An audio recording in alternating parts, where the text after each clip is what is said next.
So ಪ್ರಪ್ರಥಮವಾಗಿ ಎಲೆಕ್ಷನ್ಗೆ ನಿಲ್ಲಬೇಕು ಅಂತ ತೀರ್ಮಾನ ಮಾಡಿದ್ದು ಯಾವಾಗ? ನಾನು ನಿಂದಿರ್ಬೇಕಂತ ಇರಲಿಲ್ಲ.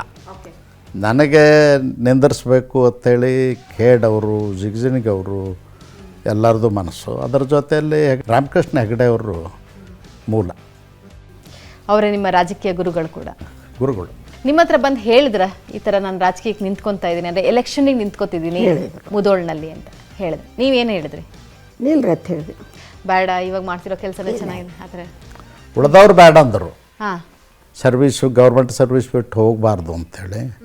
ಅದನ್ನು ಮನೆಗೆ ಯಾರು ಬೇಡಲಿಲ್ಲ. ಸರ್, ಯಾವ ಗುಣ ನಿಮಗೆ ತುಂಬ ಇಷ್ಟ ಆಗುತ್ತೆ? ಎಲ್ಲ ಗುಣಗಳು ಇಷ್ಟ.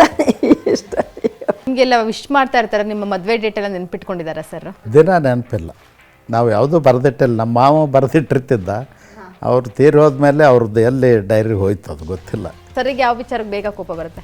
ಸರ್ ಅದಕ್ಕೆ ಕೋಪ ಮಾಡ್ಕೋಬೇಕು ನಮ್ಮ ಮೇಲೆ. ನಾವೇನೂ ಕೇಳಂಗಿಲ್ಲ ಅಂದ್ರೆ ಅವ್ರು ಕೋಪನೇ ಮಾಡ್ಕೊಳ್ಳಲ್ಲ. ಬೇರೆಯವ್ರ ಮೇಲೆ ಮಾಡ್ಕೋತಾರೆ, ನಮ್ಮ ಮೇಲೆ ಮಾಡ್ಕೊಳ್ಳಲ್ಲ. ಒಬ್ಬರನ್ನೊಬ್ಬರನ್ನ ಅರ್ಥ ಮಾಡ್ಕೊಂಡು ಬದುಕಿದ್ರೆ ಏನು ಕೋಪನೂ ಇರೋದಿಲ್ಲ, ತಾಪನೂ ಇರೋದಿಲ್ಲ. ಯಾವತ್ತು ನೀವು ರಾಜಕೀಯದ ವಿಚಾರಗಳನ್ನ ಚರ್ಚೆ ಮಾಡ್ತೀರಾ ಯಾವತ್ತಾರು? ರಾಜಕೀಯ ಸುದ್ದಿ ಮನ್ಯಾಗ ಯಾರ ಜೋಡಿನೂ ಮಾತಾಡ್ತಾರೆ. ಯಾರ ಜೋಡಿನೂ ಮಾತಾಡಲ್ಲ, ಮಕ್ಕಳ ಜೋಡಿನೂ ಮಾತಾಡ್ತಾರೆ. ಕುಟುಂಬದ ಸದಸ್ಯರ ಬಗ್ಗೆ ಚರ್ಚೆ ಮಾಡೋದಾಗಲಿ, ಅವ್ರು ನನ್ನ ಕೆಲಸ ಕಾರ್ಯಗಳಲ್ಲಿ ಇಂಟರ್ಫಿಯರ್ ಆಗೋದಾಗಲಿ ಇಲ್ಲ. ಸರಿಗೆ ಇಷ್ಟ ಆಗುವಂಥ ಊಟ ತಿಂಡಿ ಏನು ಮೇಡಮ್? ರೊಟ್ಟಿ, ಬದ್ನಿಕಾಯಿ ಪಲ್ಯ, ಆ ಸ್ವೀಟು ಎಲ್ಲ ಯಾವುದೂ ಇಷ್ಟ ಇಲ್ಲ, ಬೇಡ ಅನ್ನಂಗಿಲ್ಲ. ನೀವೇನು ಕೊಡ್ತೀರಿ ಕೊಡ್ರಿ, ಮುಂದೆ ಹಿಡೀರಿ, ಎಲ್ಲನೂ ತಿಂತಾರೆ. ಸರ್ ತಂದ್ಕೊಟ್ಟಂಥ ಯಾವ ಗಿಫ್ಟು ನಿಮಗೆ ತುಂಬಾ ಇಷ್ಟ? ಅವ್ರು ಏನೂ ತಂದೆ ಕೊಟ್ಟಿಲ್ಲ, ಯಾವ್ದು ಇಷ್ಟ ಅಂತ ಹೇಳ್ಬೇಕು. ಈಗೇನು ಮಾಡೋದು, ಗಿಫ್ಟ್ ತೊಗೊಂಡು ಮೊಮ್ಮಕ್ಕಳು ದೊಡ್ಡವರಾಗ್ಬಿಟ್ರು. ಸೊ ನಿಮಗೋಸ್ಕರ ಒಂದು ಗಿಫ್ಟ್ ಇದೆ ಸರ್ ಕಡೆಯಿಂದ. ಅಮ್ಮ ಏನಿರ್ಬೋದು ಗೆಸ್ ಮಾಡಿ, ಸರ್ ಕಡೆಯಿಂದ ಒಂದು ಗಿಫ್ಟ್ ಇದೆ ನಿಮಗೆ.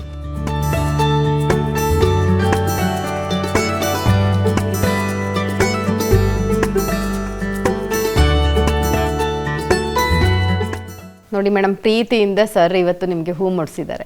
ನೀವು ಬಂದ್ಸಲ